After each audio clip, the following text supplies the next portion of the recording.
성도 여러분 안녕하세요. 6월 28일 수요일 아침입니다. 오늘의 말씀을 들으시는 교우들을 환영합니다. 우리 다같이 찬송가 446장 주음성 외에는 함께 부르신 후에 말씀 나눕니다.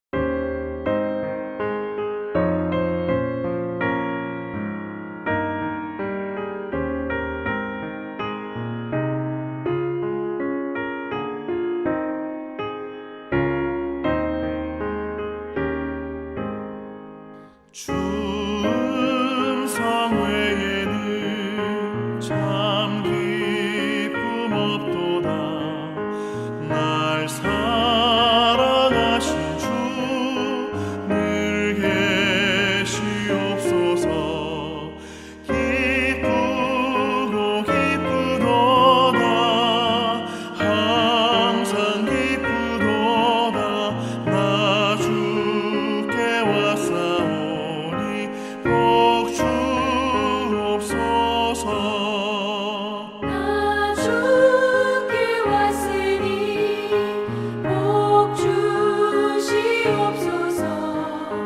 주 함께 계시면 큰 시험이 기네. 기쁘고 기쁘도다. 항상 기쁘도다. 나 주께 왔사오니 복 주옵소서.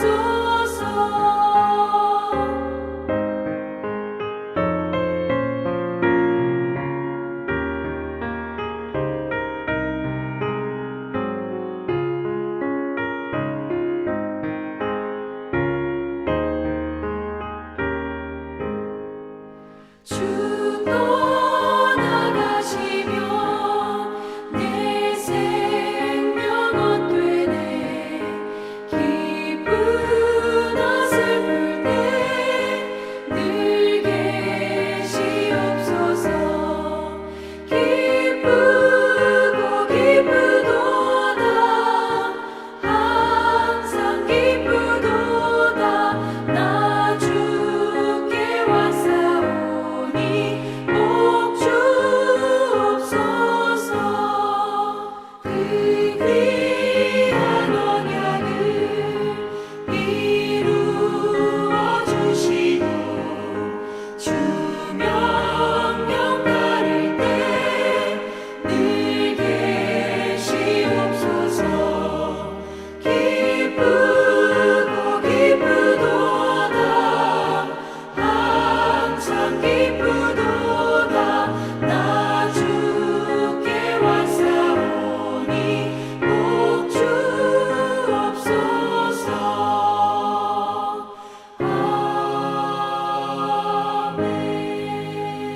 아멘. 오늘 우리에게 주시는 말씀은 사도행전 4장 23절에서 31절까지의 말씀입니다. 제가 봉독해서 읽어 올리겠습니다. 사도들이 노임에 그 동료에게 가서 제사장들과 장로들의 말을 다 알리니 그들이 듣고 한 마음으로 하나님께 소리를 높여 이르되 대주제여 천지와 바다와 그 가운데 만물을 지은 이시오 또 주의 종 우리 조상 다윗의 입을 통하여 성령으로 말씀하시기를 어찌하여 열방이 분노하며 족속들이 허사를 경영하는고 세상의 군관들이 나서며 관리들이 함께 모여 주와 그의 그리스도를 대적하도다 하신 이로소이다. 과연 헤롯과 본디오 빌라도는 이방인과 이스라엘 백성과 합세하여 하나님께서 기름 부으신 거룩한 종 예수를 거슬러 하나님의 권능과 뜻대로 이루려고 예정하신 그것을 행하려고 이 성에 모였나이다. 주여 이제도 그들의 위협함을 굽어 보시옵고 또 종들로 하여금 담대히 하나님의 말씀을 전하게 하여 주시오며 손을 내밀어 병을 낫게 하시옵고 표적과 기사가 거룩한 종 예수의 이름으로 이루어지게 하옵소서 하더라. 빌기를 다함에 모인 곳이 진동하더니 무리가 다 성령에 충만하여 담대히 하나님의 말씀을 전하니라. 사막을 여행하는 사람들은 가끔씩 놀란다고 합니다. 왜냐하면 먼지밖에는 없을 것이라 생각했는데 사막의 꽃들이 너무나 아름답게 활짝 피어 있는 걸 보기 때문입니다. 이렇게 메마른 사막에도 꽃이 필 수 있구나 경탄에 마지 않는다고 합니다. 저도 몇 년 전 코로나가 한창일 때 LA에서 한 2시간 정도 거리에 있는 조슈아 트리 국립공원에 간 적이 있었는데요. 한 3월에서 4월쯤이었던 것으로 기억하는데 사막에 피는 선인장의 꽃들이 이렇게 아름다울 수 있구나 견탄한 적이 있었습니다. 히브리 민요 가락에 이사야의 말씀으로 곡을 붙인 복음성가를 요즘은 잘 안 부르지만 옛날에 많이 불렀는데요. 사막에 샘이 넘쳐 흐르리라. 사막에 꽃이 피어 향내에 내리라. 주님이 다스리는 그 나라가 되면은 사막이 꽃동산 되리. 흥겹고 아름다운 노래였습니다. 이사야 35장 1, 2절의 선언이죠. 광야와 메마른 땅이 기뻐하며 사막이 백합화 같이 피어 즐거워하며 무성하게 피어 기쁜 노래로 즐거워하며 레바논의 영광과 갈멜과 샤론의 아름다움을 얻을 것이라. 그것들이 여호와의 영광 곧 우리 하나님의 아름다움을 보리라. 죄악에 물든 거친 땅에 복음의 생명의 씨앗이 뿌려지면 메마른 땅이 기뻐하며 사막이 백합화 천지가 될 것이라는 그런 예언의 말씀입니다. 드디어 이 예언의 말씀이 예수 그리스도의 십자가와 부활로 이루어졌습니다. 역사의 거칠고 메마른 땅에 십자가의 보혈이 뿌려졌습니다. 부활의 생명으로 싹이 나기 시작합니다. 세상의 관점에서는 겨자씨 한 알만 하고 보이지 않는 누룩과 같이 작게 보여도 죽지 않는 생명, 그리스도 예수 안에 있는 부활의 생명이 죄악에 물든 땅을 뚫고 생명으로 피어오릅니다. 오순절 성령 강림을 통해 이제 더는 막을 수 없는 거대한 생명으로 온 땅에 퍼져나갑니다.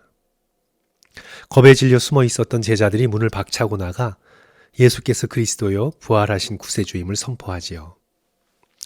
몇 달 전 십자가 처형으로 잠잠해질 줄 알았던 메시아 운동이 걷잡을 수 없이 퍼져나가자 대제사장들과 사두개인들이 사도들을 감금하여 협박합니다. 너는 예수의 이름으로 가르치지 말아라. 하지만 사도 베드로는 제자들을 대표하여 선언하지요. 우리가 하나님 앞에서 사람의 말을 듣는 것이 옳은가? 하나님 말씀을 듣는 것이 옳은가? 너희 스스로 판단해보라.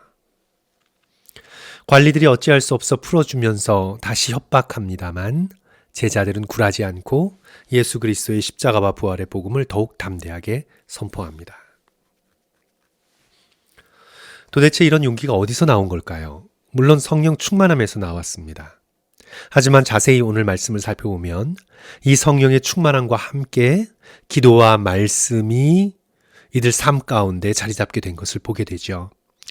기도에 힘쓰며 또 말씀을 받을 때 성령 충만하게 되고 성령 충만하면 당연히 더욱 기도와 말씀에 힘쓰게 되는 것을 오늘 이 말씀을 통해 보게 됩니다. 서로 함께함으로 불길이 커지듯 성령 충만과 기도와 말씀의 영적인 훈련이 항상 함께 갑니다. 오늘 본문에서도 사도들과 함께한 그리스도인들이 같이 기도하지요. 23절, 24절 사도들이 노임에 그 동료에게 가서 제사장들과 장로들의 말을 다 알리니 그들이 듣고 한 마음으로 하나님께 소리를 높여 이르되 대주제여 천지와 바다와 그 가운데 만물을 지으신 이시요. 다 같이 모여 소리 높여 하나님께 감사의 기도를 올리고 있습니다. 기도를 올리되 말씀을 붙들고 올리지요. 시편 2편의 약속의 말씀을 붙듭니다. 25절 26절 또 우리 종 우리 조상 다윗의 입을 통하여 성령으로 말씀하시기를 어찌하여 열방이 분노하며 족속들이 허사를 경영하는고 세상의 군왕들이 나서며 관리들이 함께 모여 주와 그의 그리스도를 대적하도다 하신 이로소이다. 그러니까 지금 여기 예루살렘에서 벌어지는 이 일들이 그냥 사건의 연속이 우연이 되어서 이루어진 것들이 아니다. 오직 하나님의 전적인 주권 아래 이미 시편에 예견된 대로 그렇게 이루어지는 일이라 깨닫습니다. 아무리 빌라도와 이방인들과 이스라엘 백성이 합세하여 하나님과 그리스도를 대적한다 해도 하나님의 나라는 더욱 공고히 서가고 구원받을 백성들은 다 구원받는다는 확신을 가지게 되는 거죠. 28절 보시면 하나님의 권능과 뜻대로 이루려고 예정하신 그것을 행하려고 이 성에 모였나이다. 예정된 일입니다. 하나님이 경영하시는 일입니다. 아무리 군왕들이 일어나고 관리들이 모여 뭔가를 이루는 것 같아도 다 허사입니다. 절대로 하나님과 그리스도를 대적할 수 없습니다. 사도들은 지금 협박당하는 가운데서도 더욱 당당하게 그 협박을 이겨가며 하나님의 복음의 말씀을 전합니다. 성령의 능력과 표적과 기사가 더욱 강하게 일어납니다. 또 그것을 위해 기도하죠. 29절 30절 주여 이제도 그들의 위협함을 굽어보시옵고 또 종들로 하여금 담대히 하나님의 말씀을 전하게 하여 주시오며 손을 내밀어 병을 낫게 하시옵고 표적과 기사가 거룩한 종 예수의 이름으로 이루어지게 하옵소서 하더라. 그렇게 협박 앞에서 기도하고 말씀을 붙드니 어떤 일이 일어납니까? 31절 빌기를 다함에 모인 곳이 진동하더니 무리가 다 성령이 충만하여 담대히 하나님의 말씀을 전하니라. 기도의 능력이 얼마나 강력하던지 모인 곳이 진동합니다. 더욱 성령 충만해집니다. 더욱더 담대하여 복음을 선포합니다. 성도 여러분, 우리는 기도와 말씀의 능력을 새롭게 믿어야 되겠습니다. 너무나 기도와 말씀 평소에 강조하는 거라 항상 그렇지 생각하지 말고 새로운 마음을 가지고 기도의 능력이 있구나, 말씀을 붙드는 것에는 성령의 능력이 있구나, 우리가 믿고 그렇게 해야 되겠습니다.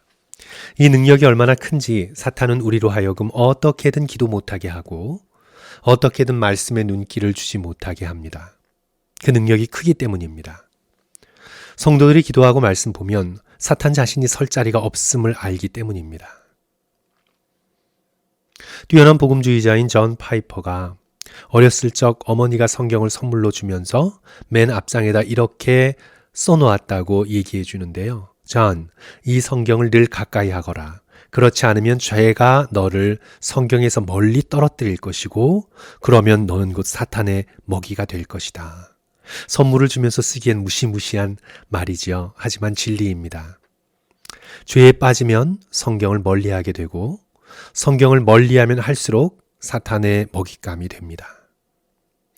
우리는 늘 말씀을 가까이 하고 기도에 힘쓰면서 이 세상에서 담대하게 살아가야 하겠습니다. 오늘 본문에서 대제사장들과 관리들이 사도들에게 십자가와 부활의 복음을 전하지 못하게 협박합니다. 이 협박은 2000년 전 사도들의 시대에만 있었던 것이 아님을 잘 알고 있습니다. 인류 역사에서 계속해서 이어져 왔습니다. 오늘까지 있습니다. 성도 여러분, 지난 20세기는 기독교인들이 가장 많은 피를 흘렸던 그런 100년입니다. 오늘날도 곤상권에서 회교권에서 총칼로 위협하며 예수의 복음을 전하지 못하도록 협박합니다. 우리는 선교사님들이 물론 지혜로워야 되겠지만 담대하게 말씀을 전하도록 열심히 기도해야 합니다. 오늘 이 미국 땅에도 협박이 있습니다. 칼과 창을 들이대는 직접적인 협박은 아니더라도 돈의 부드러운 협박이 있습니다. 올바른 말씀을 있는 그대로 전하지 못하게 돈의 힘으로 협박합니다. 협박의 방식이 달콤하고 부드러운 것 같지만 협박은 협박입니다. 사람의 뜻과 기분에 적당히 맞추어서 복음을 전해야지 죄, 회개, 심판, 지옥 그런 거 말하면 좋아하지 않습니다. 21세기 교양인에 맞게 부드럽고 세련되게 사람들의 기분 건드리지 않으며 복음을 전하라고 협박합니다. 물탄 복음이지요. 복음을 있는 그대로 전하지 말고 물을 타서 희미하게 만들어 전해라. 불의하게 부자가 된 사람들의 심정 거스리지 말고 동성애하는 사람들 감수성 상처받게 하지 말고 미국 사람들의 자부심 건드리지 말고 부드럽고 달콤하게 복음을 전할 수 있다고 소위 번영신학 같은 것들이 등장해서 활개를 치고 있습니다. 돈으로 협박하는 겁니다. 대문호 셰익스피어도 돈 때문에 쓰고 싶지 않은 소네트를 지었습니다. 모차르트도 자신의 음악적 기준을 타협하며 돈 받고 음악을 작곡했습니다. 돈의 힘 앞에 타협하게 됩니다. 어쩌면 목회자들도 설교자들도 돈 앞에서 복음의 말씀 앞에 물을 탈 수도 있습니다.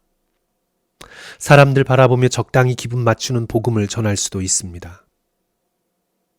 이런 상황 속에서 우리 이 말씀을 듣는 성도들은 목회자들이 설교자들이 담대하게 복음의 말씀을 가감없이 전하게 해달라고 순수하게 복음을 외치게 해달라고 기도해 주셔야 되겠습니다.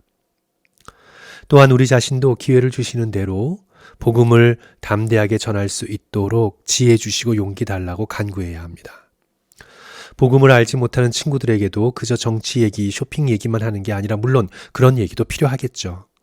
하지만 이런 사는 이야기를 넘어 기회를 보아서 우리에게 영생을 주시는 예수 그리스도를 믿으라고, 예수님 믿어야만 우리는 진리를 알게 되고 이 땅을 올바로 살아갈 수 있다고 복음을 전할 수 있어야 하겠습니다. 전하되 막무가내로 몰상식하게 전하는 것이 아니라 예의 바르게 지혜롭게 십자가와 부활의 복음을 부끄러워하지 않고 전할 수 있는 저와 성도들 되어야 되겠습니다. 성도 여러분, 말씀을 마칩니다. 우리 모두 어떤 상황에서든지 기도와 말씀에 힘씁시다. 특별히 밖에서 여러 어려움에 직면할 때 하나님 앞에 나와 기도하고 말씀을 붙들면 다시 담대해집니다. 용감해집니다. 우리의 용기의 근원은 기도와 말씀입니다. 무엇보다 더욱 깨어서 하나님의 그 놀라운 복음을 마음에 되새기고 친구들과 이웃에게 기회를 엿보아 담대하게 지혜롭게 복음을 전할 수 있었으면 좋겠습니다.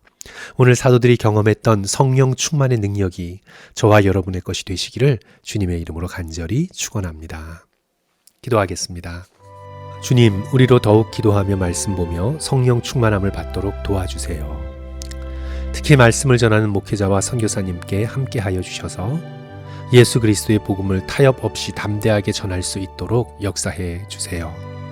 우리들도 이곳 일상의 삶 속에서 예수 그리스도의 복음을 자랑스러워하며 기회 주시는 대로 전할 수 있는 지혜와 용기를 허락해 주세요. 예수님 이름으로 기도합니다. 아멘. 성도 여러분, 끝까지 들어주셔서 감사드립니다. 오늘도 예수 그리스도와 함께 기쁘고 당당하게 사시기를 기도합니다. 감사합니다.